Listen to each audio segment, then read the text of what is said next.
우리가 인생을 살아가다 보면은 하나님께서 우리들의 삶 가운데 굉장히 멀게 느껴지는 경우가 있습니다. 아무리 막 내가 부르짖고 기도하여도 돌아오는 거는 공허한 메아리 뿐일 때가 많이 있죠. 그럴 때 보면 우리 참 답답할 때가 있습니다. 주님은 과연 어디에 계신가? 나는 이렇게 간절히 하나님 앞에 기도하고 부르짖는데 우리 주님은 도대체 어디 계실까라고 그렇게 생각할 때가 많이 있습니다. 그러다 보면은 예수님은 과연 지금 나와 동행하고 계시는가? 주님은 지금 나와 함께 가고 계시는가 고민을 하게 되죠. 과연 예수님 나와 함께 동행하시는가?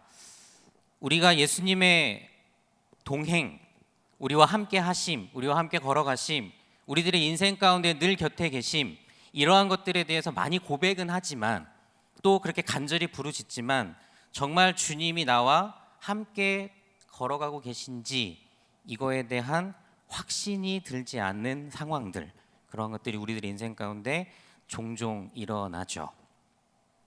우리 예수님의 동행 어떻게 이해해야 할까? 세 가지의 단계가 오늘 말씀 가운데 보여지고 있습니다. 예수님과의 동행을 이해하기 위한 세 가지의 단계. 첫 번째는 예수님의 동행을 각자 가는 것처럼 보인다는 겁니다. 예수님께서 우리와 함께 걸어가신다는 이 동행의 첫 번째는 예수님과 우리가 마치 각자의 길을 가고 있는 것처럼 보입니다. 오늘 본문에 보면 예수님께서 갈릴리 호수 그 가운데에서 제자들을 먼저 건너편으로 배를 태워 보냅니다. 예수님께서 제자들을 먼저 보내시죠. 예수님은 함께 타고 가지 않으십니다. 그럼 예수님은 함께 타고 가시지 않고 무엇을 하셨는가? 오늘 말씀해 보니까 예수님은 그 무리들을 다 보내신 이후에 46절에 이렇게 기록을 하고 있습니다. 오늘 보면 46절을 보면 무리를 작별하신 후에 무엇을 하러? 기도하러 산으로 가셨다.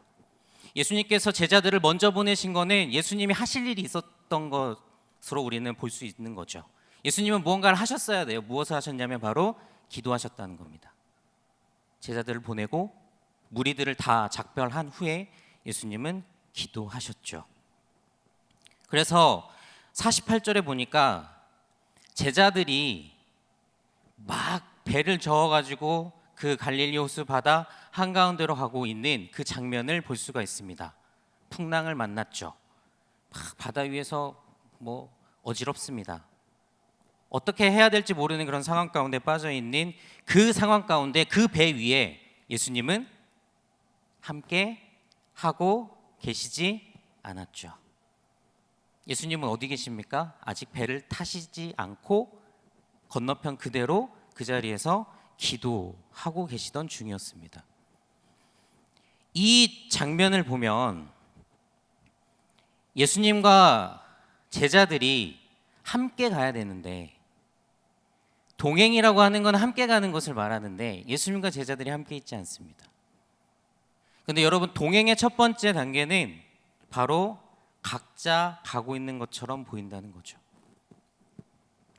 48절 말씀을 다시 한번 보겠습니다. 48절 말씀 보면 이렇게 기록이 되어 있는데, 바람이 거스름으로 제자들이 힘겹게 노젓는 것을 보시고 밤 사경쯤 바다 위로 걸어서 그들에게 오사 지나가려고 하신다. 여러분, 잠깐 멈칫하는 구절이 한 구절이 있는데요, 바로 지나가려고 하신다라는 표현입니다. 여러분 생각해 보십시오. 예수님이 지금 무리를 걸어오시죠. 소금쟁이 같이 목도리 도마뱀처럼 예수님께서 무리를 걸어오십니다.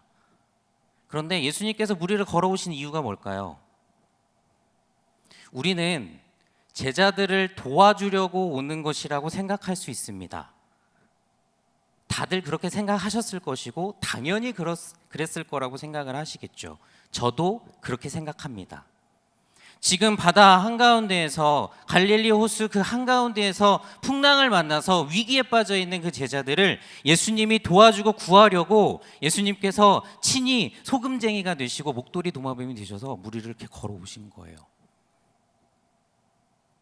예수님께서 제자들을 도와주려고 오셨습니다. 그런데 여러분 말씀을 잘 보시면 48절 말씀에 도와주러 왔다라는 표현이 없습니다. 제자들을 도와주려고 오신 것이 아니고 힘겹게 노젓는 것을 보시고 바다 위를 걸어서 그들한테 오는데 어떻게 하시려고? 지나가시려고. 여러분 지나간다라는 표현과 도와준다는 표현이 동일한 표현일까요? 국어를 정확하게 하셨다면 이건 다른 표현이라는 걸 알 수 있습니다. 여러분 지나가는 건 뭡니까? 지나가는 건 뭘까요? 무슨 일이 벌어지더라도 어떠한 상황이 일어난다 할지라도 지나가는 거는 자기의 길을 가는 겁니다. 여러분 예수님께서는 지금 제자들을 도와주려고 오셨다라기보다는 지나가십니다. 지나가려고 오신 거예요. 예수님은 어디로 가시려고 지나가십니까? 예수님도 반대편으로 건너가시는 거예요. 배를 제자들이 타고 갔잖아요. 그럼 예수님은 건너갈 수단이 없어요. 그러니 예수님은 예수님의 능력을 발휘하신 거죠. 어떻게?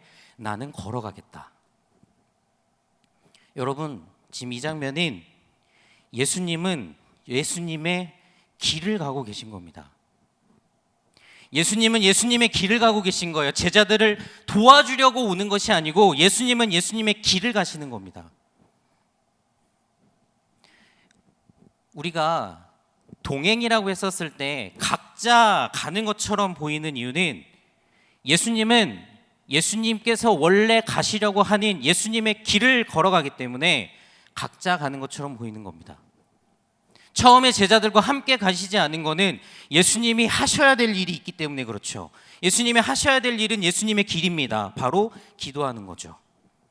예수님은 예수님의 기본적인 예수님의 삶의 루틴에 따라서 기도하신 겁니다. 그것 때문에 제자들을 먼저 보내신 거고요. 그리고 제자들이 풍랑을 만나서 위기에 빠져서 막 헤매고 있는 그 상황에서도 예수님은 그 자리를 지나가십니다. 예수님은 예수님의 길을 갑니다. 여러분 우리가 놓치는 부분이 가끔 있습니다. 여러분 예수님은 우리들의 구원자시죠. 믿으십니까? 예수님은 하나님이시죠. 믿으십니까? 여러분 그거 인정하십니까? 그러면 여러분 예수님은 예수님 마음대로 하셔도 됩니까? 안 됩니까? 예수님 마음대로, 예수님 뜻대로, 예수님 가시고자 하는 예수님의 길대로 예수님은 가셔도 됩니까? 안 됩니까? 그것을 우리 마음대로 여기로 오세요. 이쪽으로 오셔야 됩니다. 당연히 나를 도와주셔야 됩니다. 라고 우리가 예수님에게 주장할 수 있냐는 말입니다. 예수님 마음대로, 예수님 뜻대로, 예수님 하고 싶으신 대로 예수님은 예수님의 길을 걸어가실 수 있는 분이십니다. 그런데 우리가 놓치는 부분은 마치 그러한 전능하신 그 예수님께서 내가 기도하고 내가 말하는 것 그대로 다 들어주셔야 되는 분으로 예수님을 한정시키고 국한시킨다는 것에 있습니다. 여러분 동행의 첫 단계는 각자 가는 겁니다. 제자들은 배를 저어서 노를 저어 가는 것이고 예수님은 기도하시다가 배 안 타고 물 위를 걸어 가시는 겁니다. 중간에서 만났죠. 중간에서 만났을 때 예수님은 그냥 지나가시는 겁니다. 왜? 예수님이니까. 예수님은 예수님 마음대로 하실 수 있는 분이시니까. 우리가 거기 서십시오. 나를 도와주십시오. 풍랑을 만난 나를 구해 주십시오라고 내가 말해서 멈춰야 되는 그런 분이 아니시기 때문에 동행의 첫 단계는 각자 가는 겁니다. 여러분 예수님께서 제자들을 그냥 지나가시고 안 도와주셨다고 해서 제자들이 예수님께 불만을 표출할 수 있을까요? 따질 수는 있겠죠. 우리도 많이 따지지 않습니까?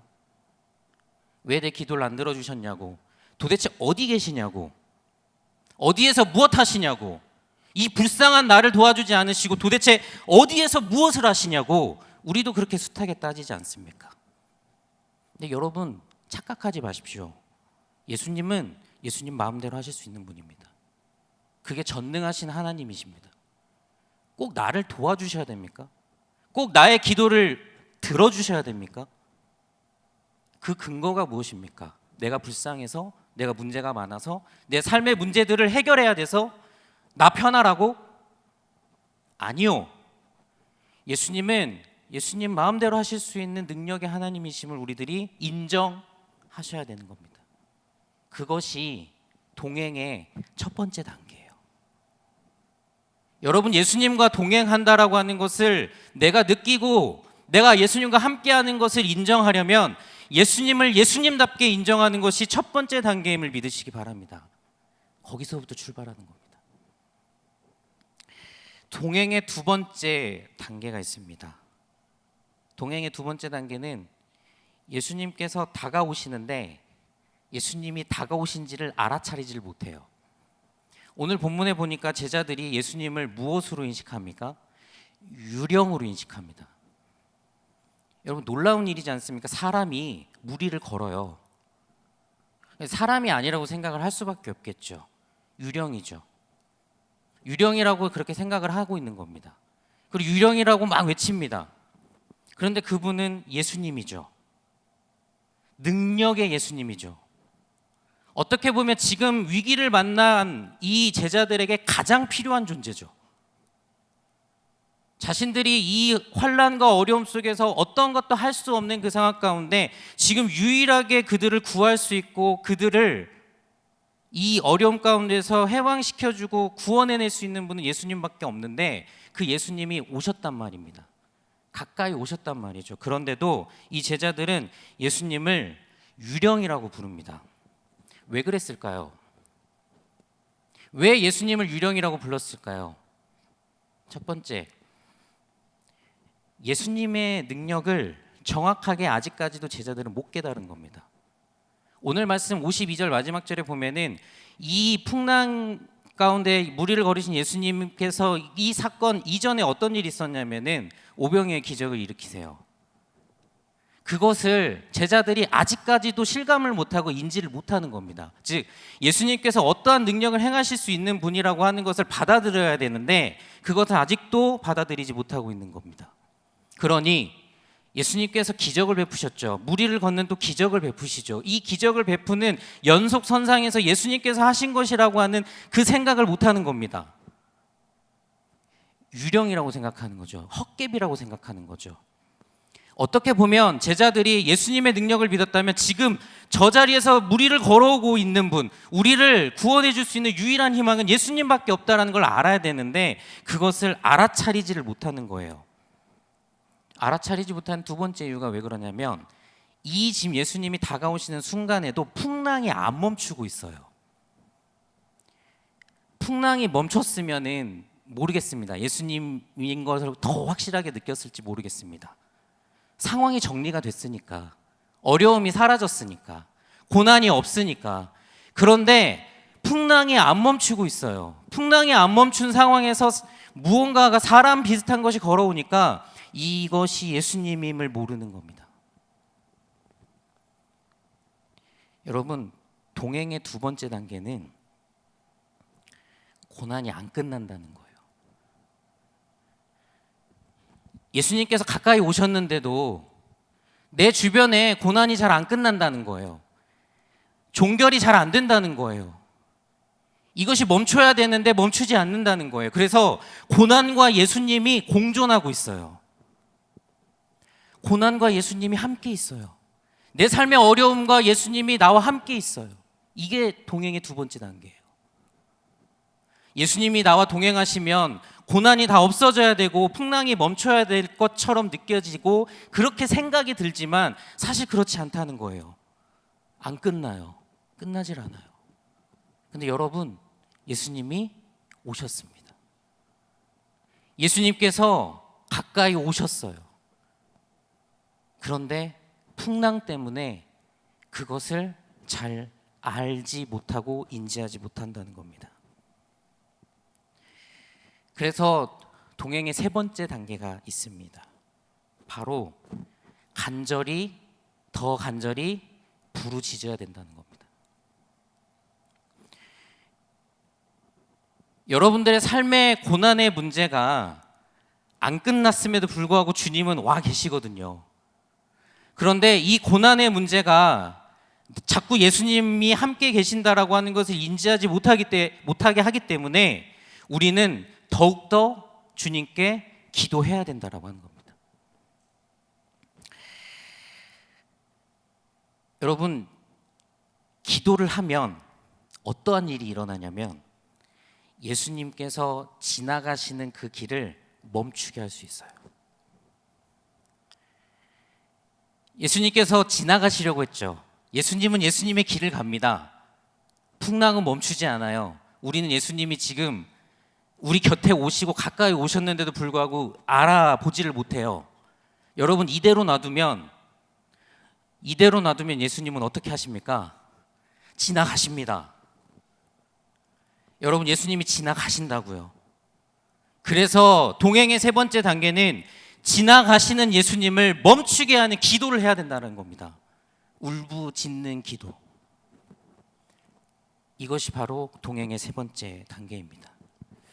여러분, 기도는요, 예수님에게 이렇게 얘기하는 겁니다. 주님, 저 여기 있습니다. 주님, 저 여기 있습니다. 지나가지 마시고 저 여기 있습니다. 제 가까이 오셨네요. 풍랑이 멈추지 않았지만 예수님 오셨네요. 근데 주님, 저 여기 있습니다 라고 하는 것이 기도입니다. 여러분, 혈루병 앓은 여인이 예수님의 옷자락을 잡죠. 여러분, 그게 기도입니다. 예수님 옷자락을 잡으면 예수님께서 어떻게 하셨습니까? 멈추셨어요. 모든 무리를 다 멈추고 예수님은 걸음을 멈추셨어요.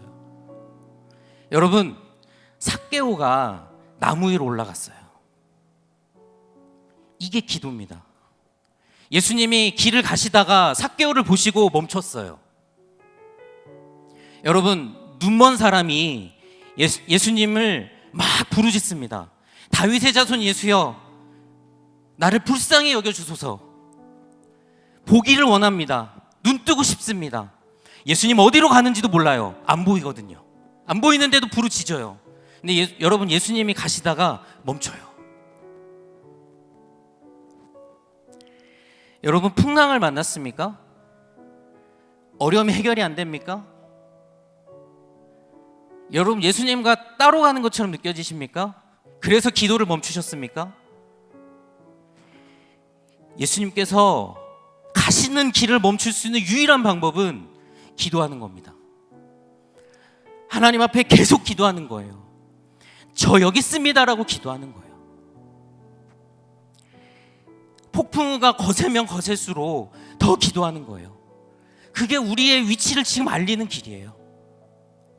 여러분, 기도하지 않고 기도를 쉬면요, 예수님은 그냥 가실 길을 가요.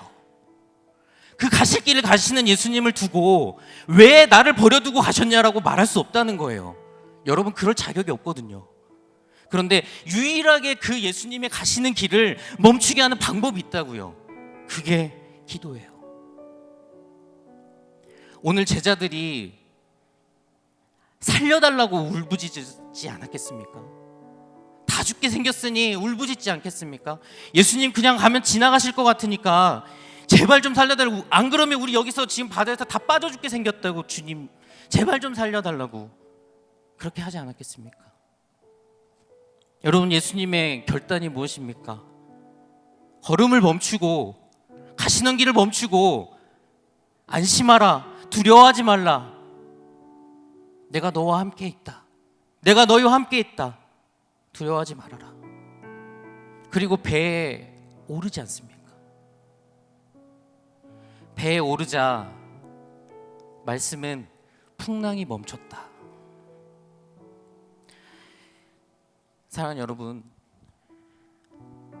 동행은 그냥 말로 막 예수님 나와 함께 동행해 주세요, 여러분, 그렇게만 하는 거라면 누가 동행을 모르겠습니까?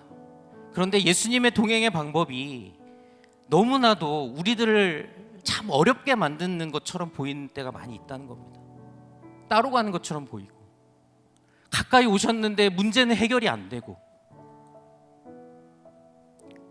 그런데 예수님께서 방법을 가르쳐 주신 거죠. 여러분, 예수님께서 그 건너편에 계실 때 하신 일이 뭡니까? 기도하셨죠. 그리고 오늘 말씀 48절을 보면은 바람이 막 불고 있는데 제자들이 힘겹게 노 젓는 거를 보고 계셨어요. 여러분, 뒤에 계시다고 해서, 내 앞에 계시지 않고 내 뒤에 계시다고 해서 예수님이 여러분들과 함께 계시지 않는 게 아니라는 겁니다. 여러분과 늘 함께 하십니다. 뒤에서 보고 계세요. 기도하시고 보고 계세요. 무엇을 기대하고 계실까요? 무엇을 기대하며 보고 계실까요?